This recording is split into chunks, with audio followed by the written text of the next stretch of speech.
All right, welcome to the Daily Fantasy Flex Podcast, the PGA edition. I am your host, Bryan. As always, I am joined by Colin and Peter, aka CSU Ram 88. This week we're going to talk about the Northern Trust, which is the first leg of the FedEx Cup playoffs. There's 125 players, and then it shrinks every week for 4 weeks. We'll recap a little bit of last week's Wyndham Championship, but definitely most of our focus will be on this FedEx playoffs and the Northern Trust this week. As always, again, I'm joined by Colin and Pete. Colin, what's happening, man?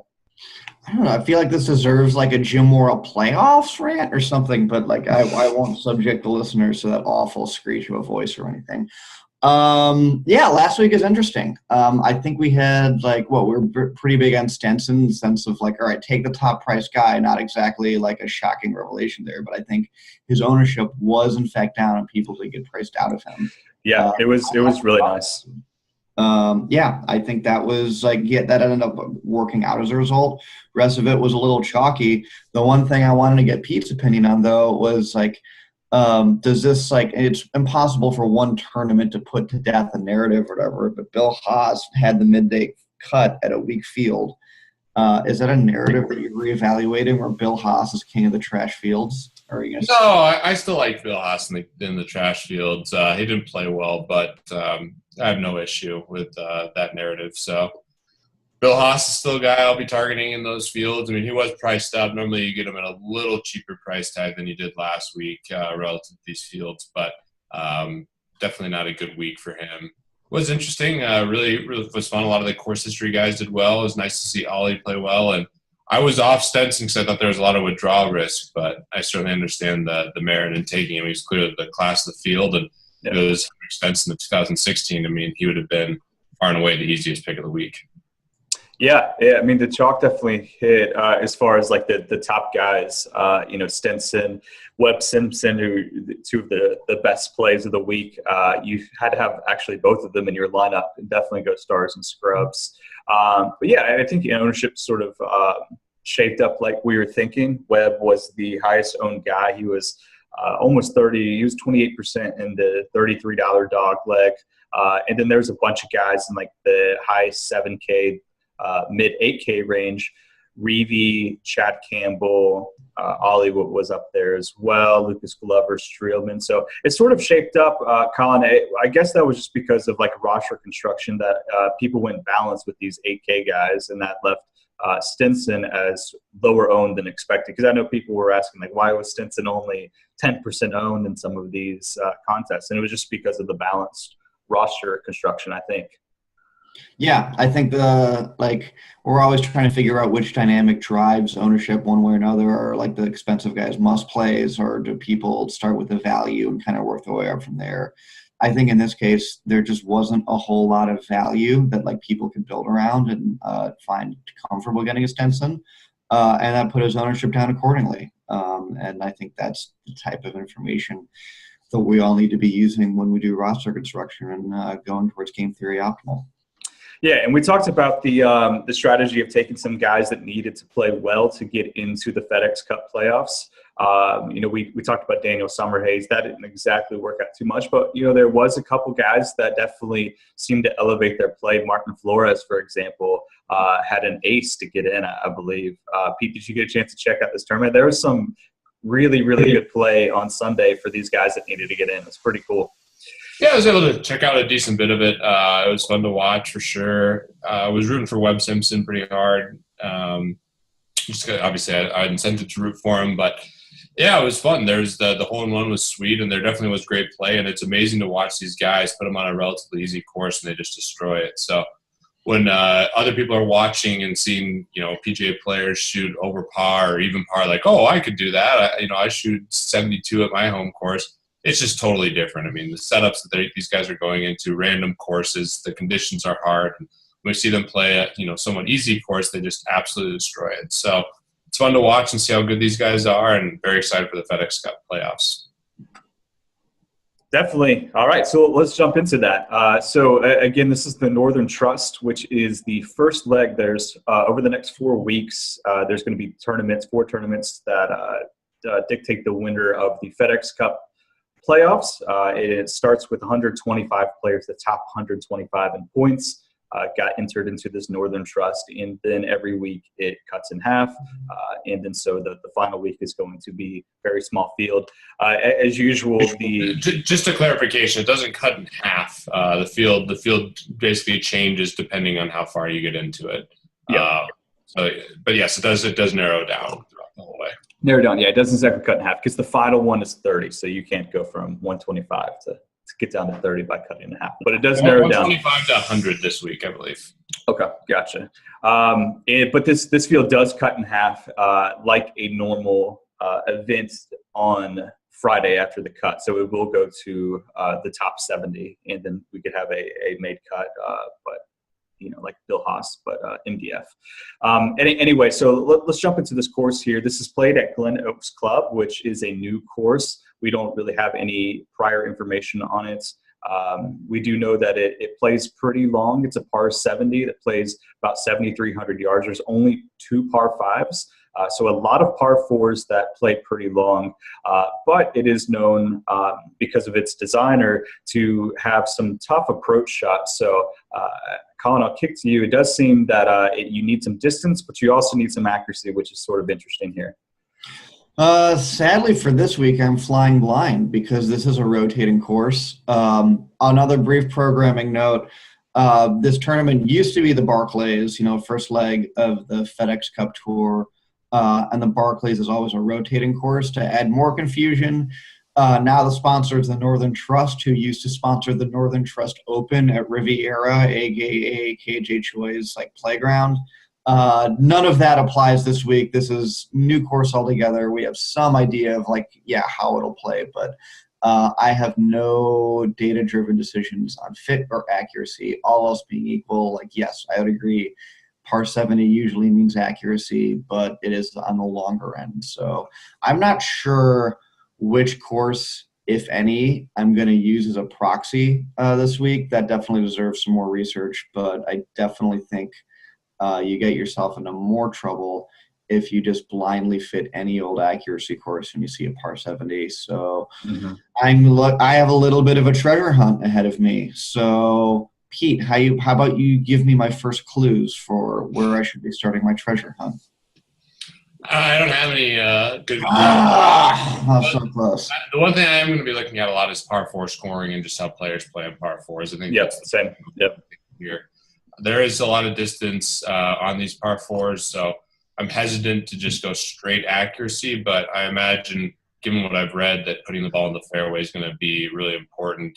With some distance, we'll go a little bit more that direction, but it's not going to be as big part of my model relative to looking at things like par 4 scoring, current form, things of that nature. So we'll see what happens. It's going to be an interesting week to follow, and it's nice that we have such a stacked field. That's the best part about the golf playoffs. Yeah, and there's definitely stuff around the greens. There's bunkers and stuff. So not only do you want to be accurate in the fairways, but you also, like some of these really tough courses that we see in majors, you definitely want to put the ball in a specific part of the green, which definitely is accurate. You need accuracy. Greens and regulation is going to be important. Par 4 scoring for sure is, I think, a big stat to look at. But I think the biggest thing is that, guys that are playing well, the best golfers are going to be rewarded. That's high-level analysis that I'm giving here. Let's jump into the field. Like Pete said, it is very, very loaded. The salaries are pretty interesting. Matsuyama is the highest priced guy at 11.5, and then Ricky Fowler, it's the next highest priced guy at 11.3. But as you might expect, we have all of the studs here: Jordan Spieth, Rory, and DJ are right below them. Let's start talking about some of these guys. The top 5 above 10K, and talk about which guys we like a little bit more than others. Pete, what are your thoughts on these really high end studs? Well, I think there's a lot of value in the high 9s to mid 9s, so I'm going to struggle to pay up for a lot of these guys in cash potentially. Obviously, I love the way Matsuyama's playing. He's been incredibly good. I think that you can make an argument for him. Ricky seems overpriced relative to these guys. I love the form that he's had, but I just can't imagine paying a big premium for him versus guys like Rory and – or not a big premium for Spieth, but over Rory and DJ. So It's a tough little range. I'm looking at guys like John Rahm at 8,900 and some of these other big names that aren't quite as expensive. Stenson obviously coming off a great finish. You got some value as well. So I'm not really sure kind of how to attack this top tier. What are your thoughts here, Colin? I basically agree with that all up front. I think the over 10 guys are all pretty fairly priced. The only one that I'm a little bit more bearish on is Rory, and that's a pure data-driven thing because, he doesn't have a huge log. There's still some subpar ones.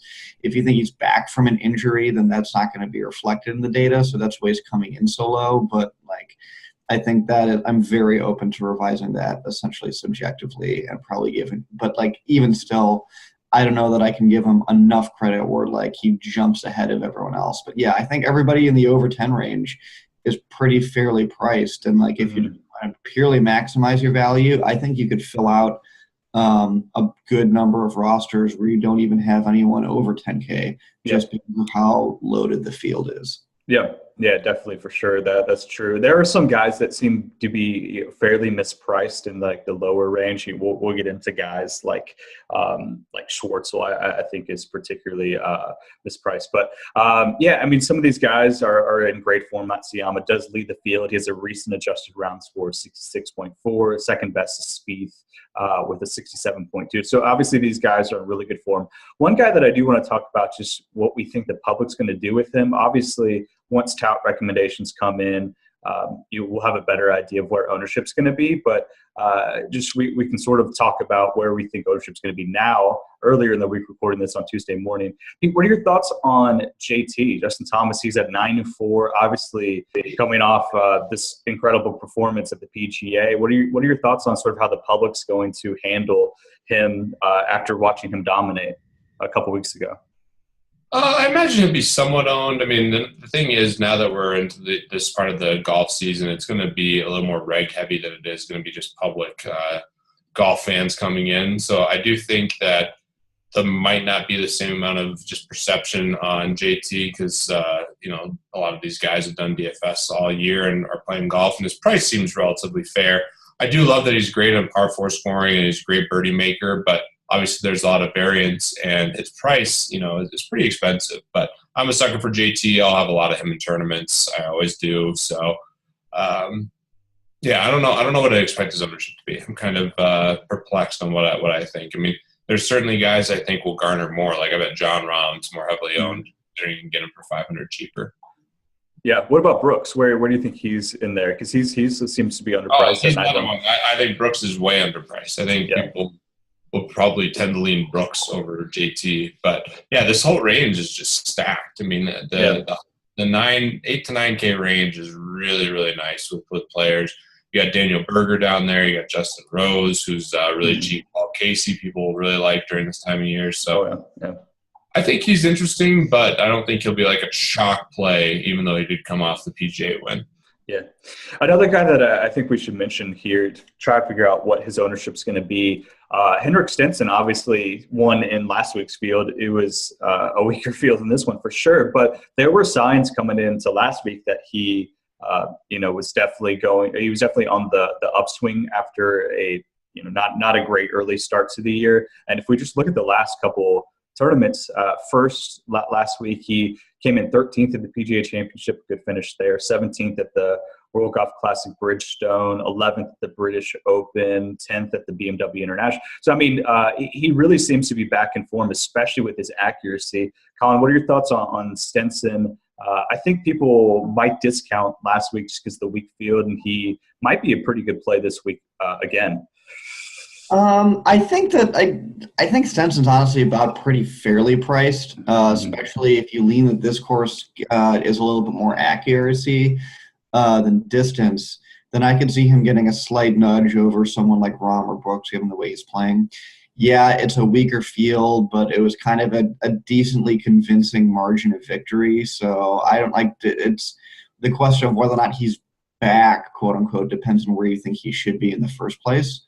But like relative to his price, like I think he's about fine. I don't think his ownership is going to surge or anything, and people are going to be all the way on him. But like I think he's an exactly kind of like neutral play. He could find your like if you really have money left over, depending on where you start and with your anchoring lineups, like you could get up there and still not hit the 10K guys. But I don't know. I don't have strong feelings on him one way or another. But like I don't think he's overwhelmingly undervalued or anything.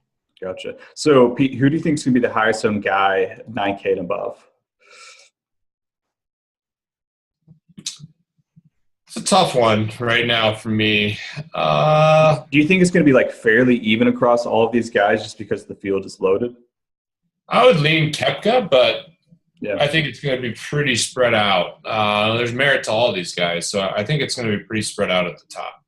I think Koepka's a good bid, but I'm going Paul Casey. I think that Koepka, Casey, Rahm, like they're all within $200 with each other. I think that's like the trio that's going to be highly owned. Yeah, I agree with that. Because you can lock those three in. Yeah, you can lock those three in and have a really nice cash lineup. Right. Yeah.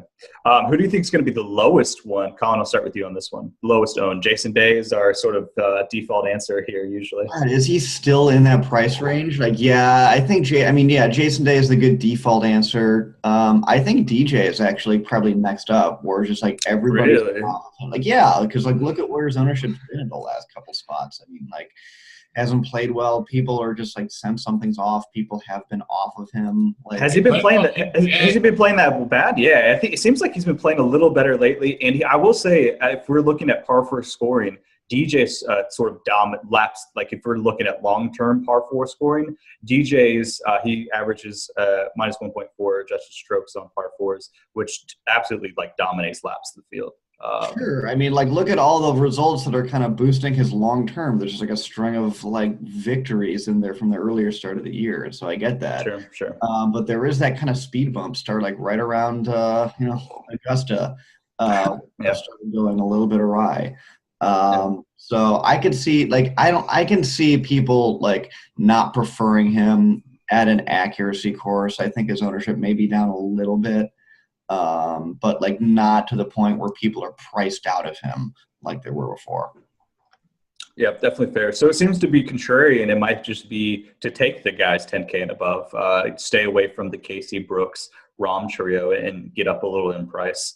I just don't know how much ownership you gain though, and whether or not it's worth it, because you still are losing a ton of value that way. Yeah, do you think that's too much equity loss, Pete? I'm at this point in time leaning towards the cheaper guys. I do think Jason Day is interesting because he's played well recently, pertaining to his old form. If he's going to be super low owned, I don't mind taking him, but I definitely don't like him relative to these other guys. But yeah, I think that paying up for a lot of these guys is going to be, basically you're giving up some value because of how many good plays there are on an equity standpoint in the high 8s to low 9K range.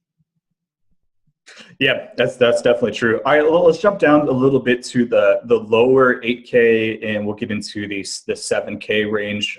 We do have some interesting names here. Guys, we could even get down to like the mid 7K range. Guys like Francesco Molinari, who we were really high on for a while and then struggled a bit, but ended up finishing second behind JT at the PGA Championship. Really good finish there. He's at 7.6. Colin, I'll start with you in this range. Who are some guys that stand out as potentially some chalk, really good value plays for cash games? I know it's an accuracy course, but people love Tony Finau so much. And the dude I was really surprised to see him at 7,300. In fact, the fact that he is, given that he's such a distance guy, is like why I thought like, okay, maybe this has to be an accuracy course because it's the only way that I can explain why he's at 7,300. I think he's still really popular. I think people are going to be happy to like flock to him anyway. I think he stands out pretty strongly. The guy that I think Molinari is always there. I think I am bound to him forever by claiming at one point that he's a top 5 golfer, and he exactly oscillates between making that look like too much of a hot take and just interesting enough. The guy that I'm interested as far as where he comes in at and like finally has enough data like that I think is right there in there is Patrick Cantlay, who I'm the first one to make always skeptical on like where do these rookies come in, but like I think he's just got enough results on the wire that like I think he's right there in between Finau and Molinari. Like so far, he has even applying the rookie and experience discount. I mean, like Pete will be the first to remind me that like he is an amateur champion, but I'm starting to warm to him a lot more just feeling now that there's enough data for me to be drawing a lot like more reliable conclusions. I don't know if people are gonna like. Is there a rookie narrative on the FedEx Cup Tour? I mean, like I have him as pretty low owned right now just because the odds to win are so low. He may be under 10% owned. He'll be low owned. I don't think that a lot of people will be on him. I like the call. I think this range is really interesting. I like Molinari quite a bit. I think he's definitely my favorite play, especially when you factor in the accuracy angle. What do we think about Justin Rose at 8,300? I tend to lean. That's pretty low price. I think it's fair. I think the reason we all think it's low is because we're so used to seeing him. But like, you look at his log, he just is never under 9,000, like ever, essentially. But now his play has been so bad that maybe it's merited. You know. Yes, I think his demotion is warranted. Just full stop. There are a lot of other guys at his price range that are even lower than his price range, I think, have a little bit more equity. This gets into the, like, what do you do with someone who has pedigree that you know could be better but isn't playing as well? Like, I don't really, like, look at pedigree or potential or, you know, it's like, you know, kind of like we were doing the last time with this Jason Freaking Day. Like, but, like, isn't that what long-term adjusted round score? Like, Justin Rose has the same he has the same long-term adjusted round as Ricky Fowler, who's 11.3. He has a better long-term adjusted round score than Brooks and John Rahm. So then it's a question of, is his recent form that bad enough to drag down the Ricky Fowler level long-term? And the answer is yes. Yes. Yeah. Miscut the PGA Championship, so 76, 72. But, I mean, he does – So I guess the question is what do you do with him? So obviously he's a good GPP play because of his potential low ownership, and we know his talent. But I guess it's just hard to deal with those guys. Yeah, you don't want to roster them because they've been bad, but you also want to roster them because they have the potential to be good again. So it's a tough balance to strike, I guess. Right. Steve Stricker's another interesting one in the mid-range. We'll talk about some guys who I really like in the high 6K range, but Steve Stricker's interesting if you want to go down the accuracy angle. I generally fade guys at his age group more so, but he's interesting. I think Gary Woodland at 7K is also really interesting as a play. I think obviously he's more of a distance guy, but he played well as well at the PGA Championship. So those are some interesting names, and then we got our favorite, the go-to guy, Ches, who we'll talk about in the high 6K range. But anyone else stand out to you, Colin, in terms of good plays here in the mid 7s or 8s or low 7s? No, I think like the only one that is probably going to be popular is probably Webb Simpson, who's coming off a good result, was popular. Like I can see him cracking around like 11 or so. But like I suspect he might be like a little bit too chalky just because people will put on him. Where do you guys think Charlie Hoffman will be? I bet he'll be somewhat popular. I mean, like you just sort of like look at his odds and like how he's performed. Obviously, it wasn't amazing at the PGA Championship. Yeah, I see him like I could see him cracking 15%, over 15%. Yeah, I think he'll be fairly chalky. And he's a little bit more expensive than Molinari, so that might keep it down a little bit. But I do think that he's going to be pretty highly owned, at least in the 15%. I think it's a good range. Lucas Glover's another interesting guy here. I just want to shout him out. All right, let's dip down to this high 6K range. We could even stay a little bit with the low 7K range because there's still some guys that we could talk about there. But definitely some mispriced guys with pretty high odds for their price. Pete, I'll kick to you since you had teased this range earlier. Yeah, I really like Ches Reavie from an accuracy standpoint and a leverage standpoint. I think other people might not be on him as much as they should be. I think he's a really nice play. Accuracy is good form, and just someone that we're on a lot until his price goes higher. I think he's a really interesting play. Billy Horschel's another guy that I was looking at initially. Not sure that I love him as much. There's so many guys in this low 7K range that I really like as well. I mentioned Gary Woodland. If you're going to take a GPP angle and just want to go birdie hunting, G.B. Holmes is always there. Xander's another friend of the podcast that we love. Charles Howell at 6,800. There's a lot of guys that I think are really intriguing in this range. Colin, who are some of your favorites? I think, yeah, if like you're taking accuracy angle, then Chez definitely gets a boost like above where he is now. I think he, like, just given where his odds are and how much that drives ownership, I can see him staying well below 5%. So, like, just like lines up perfectly for all your tournament decisions too. Other guy who has general good form, but I'm not sure how fit will affect it, is Russell Henley, who we've talked about a bunch. That most of that just comes from his long term, which I'll really like. A guy who has similar equity, I think, but I think will have far more ownership is Ian Poulter, who I'm surprised has like done anything. I basically all but written him off and kind of coasting on name recognition, never really putting up results to match anything. But like he's finally like in the radar for the first time that I can remember.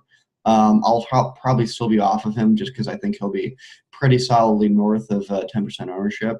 But yeah, in terms of other guys, like going back to the well, the other one that I'm wondering, is he gonna stay below 5%, is Bud Cauley, who like has been in the 9Ks forever and is generally pretty popular.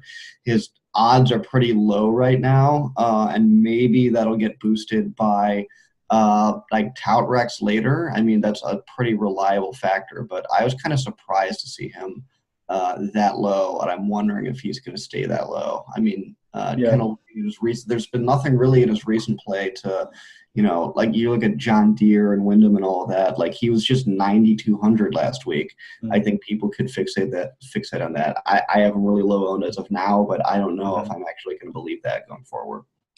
Yeah, no, I mean, it's interesting. The odds to win versus salary is definitely a good way to gauge ownership. And so, the guys that stand out in that regard are like Charles Schwartzel at 6'9", and Brandon Grace at 6'9" as well. What do you think they're going to be, Colin? Do you think they'll be fairly popular? I mean, they do have fairly decent odds for their price point. I think Schwartzel is going to be right around 10%.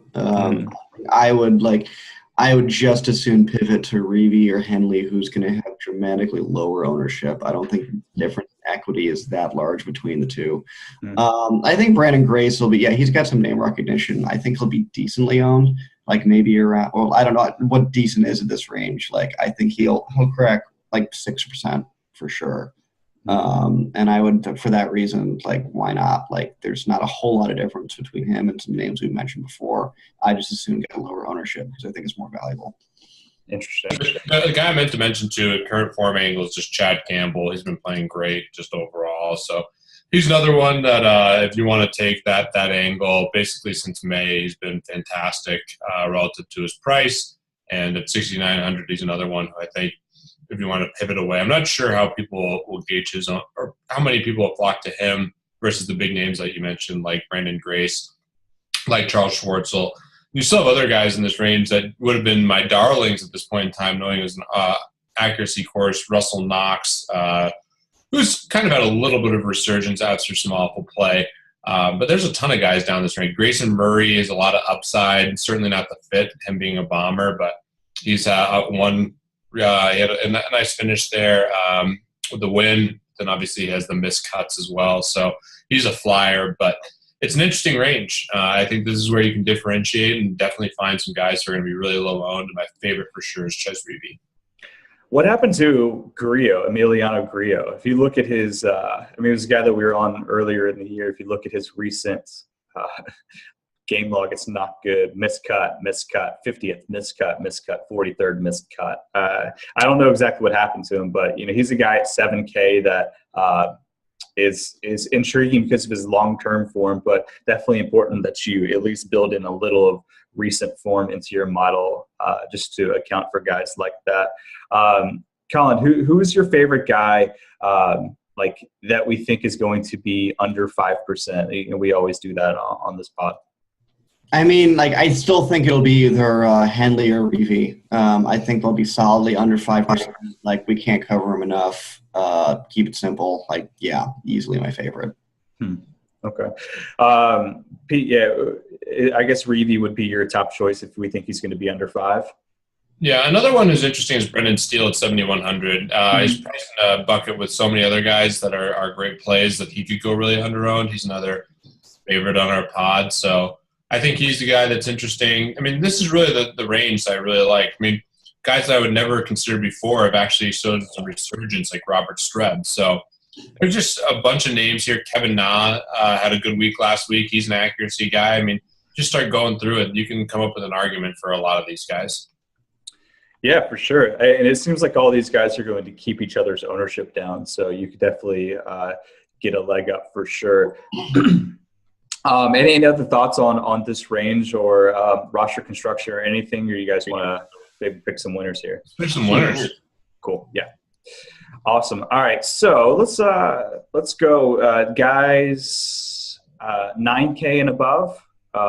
Let's go 8, 9 and above. We'll include Rom into the top group, because that's a huge edge, and then we'll go below Rom. Colin, you want to go first? I'll go second. Yeah, sure. I'll go boring. I'll just go Hideki Matsuyama just because I don't feel that's too – I feel like I was decently ahead of him as the number one player, like back before it was cool. Yeah, Matsuyama's playing really well right now. Let's see. I'm going to go DJ, returning the form. Give me Spieth. Yeah. Spieth was the smarter pick there, but gonna believe in DJ. All right, Pete, who's your guy under 8, 9? I'll take Berger. Okay. Let's see. I'm gonna go. It's tough. I'm gonna go down a little bit in price and go Molinari. Jump back on the Molinari train. Give me the fun narrative to root for. You're going Always the bridesmaid, never the bride. Accuracy course, Matt Kuchar. Like it. Nice. Yeah, he's a good pick. 8-7 guy we didn't talk about. Him and Patrick Reed are right there in like that high 8K range, which we didn't even talk about. Patrick Reed coming back to form? What do you think about that? Yeah, he played well at the PGA. Reed? Where do I have Reed? Is it a bridge too far? It's close. It's really close. But, like, I don't know. Like, there are a couple guys, like, it's a little bit too expensive for me. But and I think he'll be decently owned. Really? You think, like, those guys, like, right below, like, that range, like, right below Rom, Casey, and Brooks is, like, Reed, Kuchar. You know, I don't love Louis, but, like. Yeah, I think people are going to fixate on, like, Reed's like odds per dollar being the best in that range. And that's what's going to drive up his ownership. Gotcha. Okay. Sounds good. All right, we will end it there. Thank you guys, as always, for listening. Good luck this week at the Northern Trust, and we'll talk to you guys next week.